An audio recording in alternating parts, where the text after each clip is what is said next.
আজ জুমার দিন 27 রোজায় চুপি চুপি এই দোয়াটি 7 বার পড়ুন। গায়েবী টাকা আসবে, অভাব দূর হবে, ঋণ পরিশোধ হবে, জীবনের সকল গুনাহ মাফ হবে, জান্নাত নসিব হবে, দোয়া কবুল হবে। পবিত্র মাহে রমজান মাসের বরকতপূর্ণ, ফজিলতপূর্ণ, মাহাত্ম্যপূর্ণ, তাৎপর্যপূর্ণ একটি দিন হলো জুমার দিন। জুমার দিন এমনই একটি দিন যে দিনের মধ্যে আল্লাহ তাআলা সারা পৃথিবীর সমস্ত উম্মতে মুহাম্মদের জন্য বিশেষ এক নিয়ামত প্রদান করে থাকেন। জুমার দিন মুসলমানদের ভ্রাতৃত্ব বন্ধনের দিন, দোয়া কবুল হওয়ার দিন। জুমার দিন ঈদুল ফিতর, ঈদুল আজহার দিন থেকে উত্তম দিন। সাপ্তাহিক উত্তম দিনসমূহের মধ্যে সর্বশ্রেষ্ঠ দিন জুমার দিন। আজকের জুমার দিনটি পবিত্র মাহে রমজান মাসের ফজিলতপূর্ণ একটি রোজা, যে রোজাটিকে আমরা গুরুত্ব প্রদান করে থাকি। অনেকেই 27 তারিখের রোজাটি রাখার জন্য চেষ্টা করেন। আজকে সেই 27 রোজার দিন। এই দিনে আমরা প্রত্যেকে আমাদের সময় সুযোগ অনুপাতে নফল ইবাদত বন্দেগী করব, নফল নামাজ পড়ব, কোরআন তেলাওয়াত করব, জিকির আজকার করব, তাসবিহ তাহলিল পাঠ করব, রব্বুল আলামিনের দরবারে রুনাজারি করব। তাহলে আশা করা যায় আল্লাহ তাআলা আপনার আমার জীবনের সকল পেরেশানিগুলোকে দূর করে দেবেন, দোয়াকে কবুল করবেন, আশা আকাঙ্ক্ষাকে পূরণ করে দেবেন। বরকতপূর্ণ এই দিনের ফজিলতের দিকে তাকিয়ে, রমজান মাসের ফজিলতের দিকে তাকিয়ে, কদরের দিনের ফজিলতের দিকে তাকিয়ে, কোরআনের মাসের ফজিলতের দিকে তাকিয়ে আমরা প্রত্যেকেই সকল ধরনের ব্যস্ততাকে অপেক্ষা করে নেক কাজ করার জন্য, নেক আমল করার জন্য চেষ্টা করব। বিশেষ করে জুমার দিন আমরা শুরু থেকে শেষ পর্যন্ত প্রত্যেকটি নামাজের পর, প্রত্যেক ফরজ নামাজের পর কিছু কিছু করে আমল করব। আমলের মাধ্যমে বান্দার মানসিক পরিবর্তন এসে যায়, শারীরিক পরিবর্তন এসে যায়। সে ইহকালীন এবং পরকালীন সকল ধরনের সফলতার চূড়ান্ত পর্যায়ে পৌঁছতে পারে যদি বান্দা ইখলাস রেখে আল্লাহর জন্যই নেক কাজ করে। আল্লাহ তাআলা তার পদমর্যাদাকে বৃদ্ধি করে দেবেন। তাকওয়া অবলম্বন করার মাধ্যমে বান্দার ধারণার বাইরে আল্লাহ তাআলা রিজিক প্রদান করবেন। কথা না বাড়িয়ে আমরা জুমার রাতটিকে গুরুত্ব প্রদান করব, জুমার দিনটিকে গুরুত্ব প্রদান করব। বিশেষ করে জুমার রাতে সাহারির সময় আমরা তাহাজ্জুদের নামাজ আদায় করব। ওয়ামিনাল লাইলি ফাতাহাজ্জাত বিহি নাফিলাতাল লাক। তাহাজ্জুদের নামাজের মাধ্যমে বান্দা আল্লাহর নৈকট্য লাভ করে। এই নামাজের সময় আল্লাহ তাআলা প্রথম আসমানে আগমন করেন সারা পৃথিবীর সমস্ত মানুষের সকল ধরনের ইচ্ছেগুলো, হাজতগুলো পূরণ করে দেওয়ার জন্য নিজের পক্ষ থেকে ঘোষণা করে থাকেন, দোয়া কবুল করে থাকেন। তাহাজ্জুদের নামাজ আদায় করব।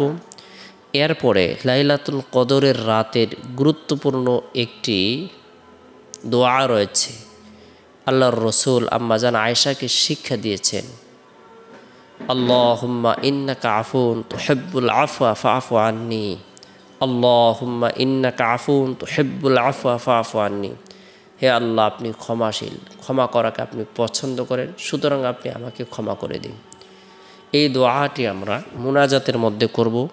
মুনাজাত ছাড়াও তাসবিহ হাতে নিয়ে এই দোয়াটি আমরা পাঠ করতে থাকবো, জিকির করতে থাকবো। আল্লাহুম্মা ইন্নাকা আফুন তুহিব্বুল আফওয়া ফাআফু আন্নি। হে আল্লাহ, আপনি ক্ষমাশীল, ক্ষমা করাকে আপনি পছন্দ করেন, সুতরাং আপনি আমাকে ক্ষমা করে দিন। এরপরে জুমার দিন ফজরের নামাজ সম্পূর্ণ করার পর কোরআনের এই মাসে গুরুত্ব সহকারে কোরআনের কিছু অংশ তেলাওয়াত করব। বিশেষ করে সূরাতুল ইখলাস, সূরাতুল ফালাক, সূরাতুন নাস তিনবার তিনবার করে তেলাওয়াত করব, আমল করব, উভয় হাতের তালুতে ফু দিয়ে শরীরের যতটুকু অংশ সম্ভব হয় মাসেহ করে নেব। এই 3টি সূরা কোনো নারী অথবা পুরুষ যদি নিয়মিতভাবে আমল করে, আল্লাহ তাআলা তাদেরকে সৃষ্টিজীবের অনিষ্ট থেকে নিরাপত্তা দান করবেন। সমস্ত প্রাণীকুল, সমস্ত মাখলুকাতের অনিষ্ট থেকে আল্লাহ তাআলা তাদেরকে নিরাপত্তা দান করবেন, কুদরতিভাবে হেফাজত করবেন। এরপরে জুমার দিন জুমার নামাজ সম্পূর্ণ করার পর, মা বোনেরা জোহরের নামাজ সম্পূর্ণ করার পর, জুমার দিনের ফজিলতপূর্ণ একটি আমল হলো সূরাতুল কাহাফ তেলাওয়াত করা। আমরা যারা কোরআন পড়তে পারি, আমরা নিয়মিতভাবে প্রত্যেক জুমার দিন সূরাতুল কাহাফ আমল করব।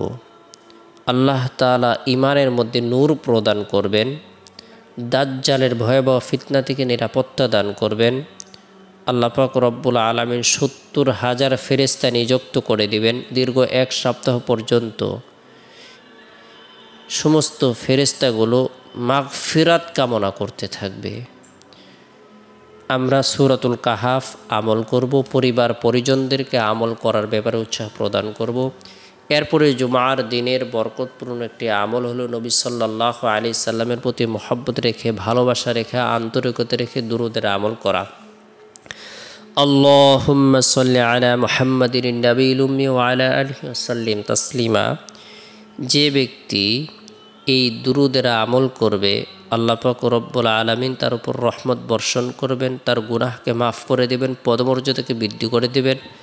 হাদিস শরীফ আল্লাহ রাসূল সাল্লাল্লাহু আলাইহি সাল্লাম ইরশাদ করেছেন, মান সাল্লা আলাইহি ওয়াহিদাতান সাল্লাল্লাহু আলাইহি আশরা।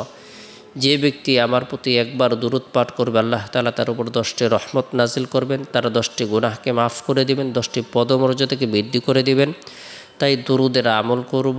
এরপরে জুমার দিন 27শে রোজা ইফতারির পূর্ব মুহূর্তে রোজা মুখে ইফতারির সামনে নিয়ে চুপি চুপি এই দোয়াটি 7 বার পাঠ করব। হাসবুনাল্লাহু ওয়া নি'মাল ওয়াকিল, হাসবুনাল্লাহু ওয়া নি'মাল ওয়াকিল।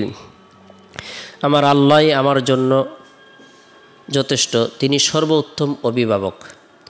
আমার দুঃখ কষ্ট দূর করার জন্য আল্লাহই যথেষ্ট, আমার অভাব দূর করার জন্য আল্লাহই যথেষ্ট, আমার গুনাহ মাফ করার জন্য আল্লাহই যথেষ্ট, আমার পেরেশানি দূর করার জন্য আল্লাহই যথেষ্ট। হাসবুনাল্লাহু ওয়া নি'মাল ওয়াকিল।